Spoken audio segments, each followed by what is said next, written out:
tonight is about scaling from one home to an apartment portfolio. Okay, and we're going to do this by looking at a ladder. You're watching a segment from a Peter Harris live event. Join us for our next live event. Register at commercialpropertyadvisors.com/live. This is a typical ladder that I envision for you all tonight. Look at the ladder. Step number one is you may have a home with equity or rental with equity, right? The next step is to buy maybe a fourplex or maybe a fiveplex, okay? And then from there, you're going to go into a 12 unit, right? And then maybe a larger multifamily. And then step number 5 is to have a whole portfolio, just like what our guest did. All right, so I'm going to share with you how all that works. Right, so here's why you want to scale. Okay, you're going to start with one rental. You want to scale because you want more income streams, right? You want to have less vacancy risk. You want more control over the value of the property. Okay, with single family, you have no control of the value, right? With multifamily 5 and greater, you have almost complete control. And then number 5 is clear path to financial freedom. Okay, maybe your most important reason to scale, however, is lifestyle.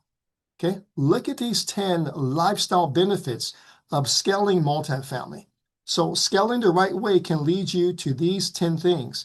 Number 1, less financial anxiety. Number 2, more control over time. 3, the ability to walk away from a job you no longer want. 4 is more time with family. 5 is travel without guilt. 6 is a better retirement. Number 7, the confidence of owning something real. Number 8, the ability to help others. That's what it's all about, ladies and gentlemen. It really isn't about you, it's about others. You helping others. Number 9, a new identity. And number 10, peace of mind. All right. Now, here's a reason why apartments scale faster. You probably know this, right? When you have a single family home, and as a rental, you have one rent check, you have one tenant, right? So when they move out, you have 100% vacancy. No one's there. When you have multifamily, you're going to scale. So a group of people move out, you're still cash flowing. That is a great benefit. But I have a question for you, okay? What is the most significant difference between single family rentals and multifamily property? My answer is velocity of money. What a wonderful three words, right? Velocity of money. Doesn't that sound awesome? So velocity of money is how fast your money moves. When you have a single family rental, you put in a down payment, the money sits in there, and the value may go up, or these days, it may go down, right? With multifamily property, we have multiple triggers to increase cash flow. We have multiple triggers to increase the value of the property, and we can move the money a whole lot faster, put a lot more velocity on the money if we do a cash out refi, take it out. 1031 exchange, move it up, or sell it and take the lump sum and move it to the next property. So you have these 3 ways to have velocity on your money. This is what you want. You want velocity on your money, okay? So the velocity of money and multifamily investing, they go hand in hand, okay? And velocity of money plus multifamily investing equals faster financial freedom. That's what it's about, okay? Gives you choices when you have financial freedom, okay?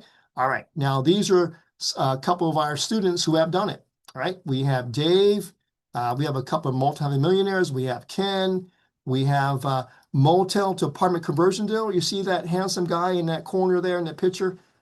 He's going to be our guest today. So this is one of his deals, and he has others, okay? And we have a former pilot. You probably heard that story. All right, so these are people who have done it, and if they've done it, you can do it. Later on today, I'm going to share with you how our program is what we call, it's called a Done With You program, where we do it with you, okay? And we're looking for more people to do deals with, and I'll share that with you a little later, so you can have these same results as these students. Ever wondered how pro investors find and analyze deals for maximum profit? How to secure financing even if you're a beginner? Or attract and keep tenants for steady passive income? Commercial Real Estate for Beginners delivers simple, actionable steps to master it all. Tap the link on the top corner for your free copy today. Here are 4 ways to put velocity on your money if you have a single family home. Okay, number 1 is a HELOC. Number 2 is a cash out refi. Number 3 is to sell and take the proceeds and deploy it into another property. And number 4 is a 1031 exchange. I'm going to briefly go over each one. Okay, now path number 1 is the HELOC. You guys kind of understand what a HELOC is, right? You have a home with equity, then you go to a lender to get a loan on it, and then you can take the money from the HELOC and buy another property. By the way, if you look on the screen here, there's a YouTube video I want you to watch. It'll appear on the screen. I have 1.4 million views on this one video, how to turn your home equity into monthly cash flow. Okay, so the link will appear right on the screen. All right, and so go ahead and watch that when you get a chance. Okay, path number 2 is a cash out refinance. Again, most of you kind of know what this is. I'm talking about your home here. Okay, you're going to use the equity from your current property to fund the next one. And so step 1, the lender will allow cash up to 75% of their property value minus your current loan, and you can use that money to buy your next property. I have an example for you right here. Okay, here's the example. Okay, so you can really understand this. You have a current, let's say your current property value is $950, and again, the lender will loan you 75% of the $950. Okay, so they'll loan you $712,500. Okay, so $712,500 is 75% $950. Then you subtract what you currently owe. Let's say you currently owe $300,000, and then your cash out available is a $712,500 minus $300,000. That's $412,500. So you can take that money out as a cash out refi and apply it to your next deal. Okay, so all right, so that's a cash out refi. Now, I want to make sure you're using the cash out refi correctly. We're going to play this game. It's called green light, red light. Would you do this cash out refi? Property worth $950, you owe $300. You can get a loan for $712,500. You can cash out $412,500, and the property still cash flows well. Would you do this? Look at this one here. All right, this is the green light. I'm going to go the opposite direction with this one here. You're going to pull out $275 because your next deal needs $275,000. But after you pull it out, you have no reserves, no money for reserves. Okay, is this a green light or red light? The answer is red because you need reserves for stuff, for repairs, for vacancies, for emergencies. Okay, so again, I want to be a responsible coach and share with you what to do or what not to do. Okay, all right. Okay, here's path number 3. Path number 3 is to sell the property. Okay, if it's the home you live in, or if it's single family rental, you just sell it outright and you take the net proceeds into the next property, right? But I know what you're thinking. But Peter, what about taxes, right? I don't want to pay a bunch of taxes. And the beauty of being in our program is if you decide to do this, I'm going to think and ask and not assume that you're going to pay taxes on whatever you sell, right? I'm going to ask if there's a way we can exclude the taxes, offset them, or reduce them, okay? If it's a single family home you live in, or if it's a second home, or if it's a rental, okay? If it's a rental, we can do a 1031 exchange. But look at number 1. So if you live in it, it may be possible for you to have your capital gains taxes excluded if you lived in the home, right? Number 2, you may be able to offset this capital gains with losses if you have losses on other investments, on stocks. And number 3, you may be able to reduce it greatly. We're working with a student now on just that, right? Her high adjusted base equal to a low taxable gain. So she had, it says your taxable profit may be smaller after adding purchase price, improvements, and selling costs, right? It may be a wash after you sell it. Okay, so always have your CPA estimate your after-tax proceeds before you sell. Never assume you're just going to pay taxes. Okay, we don't like that.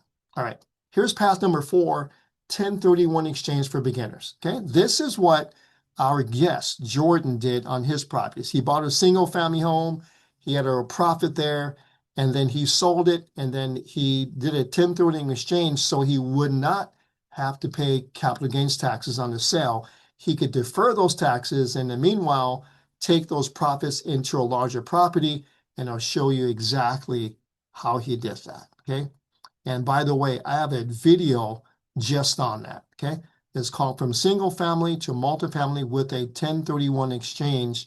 That will appear in the chat. Okay, that link, so you can go ahead and watch it. Every successful commercial real estate investor has a mentor.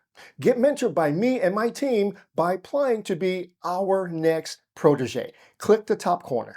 Now, here are the top 3 scaling do's. Okay, number 1 is to scale one step at a time. Move from single family to small multifamily is my preference.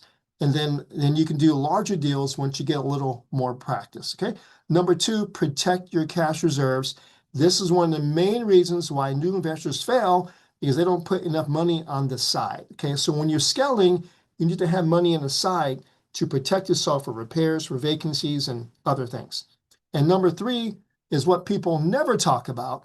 This is knowing your exit strategy or strategies. So before you buy, you need to know how you could sell, how you could refinance, if you want to hold it, okay, what your exit is. All that has to be thought out before you buy the property. Okay, and we help our students do that. Okay, that's what smart investors do. Now, here are top 3 scaling don'ts. Number 1 is don't pull out all your equity just because you can. Save a little cushion. Okay, number 2, don't buy bigger before you understand the numbers. That's where coaching comes into play. Okay, we have students buy deals and go, Peter, I'm ready for the second one. I go, no, you're not. We're going to get this one. We're going to get this one systematized and working well before you go to the next one. Okay. And number 3, don't scale without a team. Okay. If anyone out there, if you're older than 40, you can't afford to make a mistake. Okay. So if you have an experienced team, you have myself as your mentor, my team, you have a lender, property manager, CPA, attorney, all that comes together to help you make the best decisions moving forward. Don't try to do it yourself. You don't have to. Would you like to work with me? Every successful commercial real estate investor has a mentor. Learn more about my protege program right here.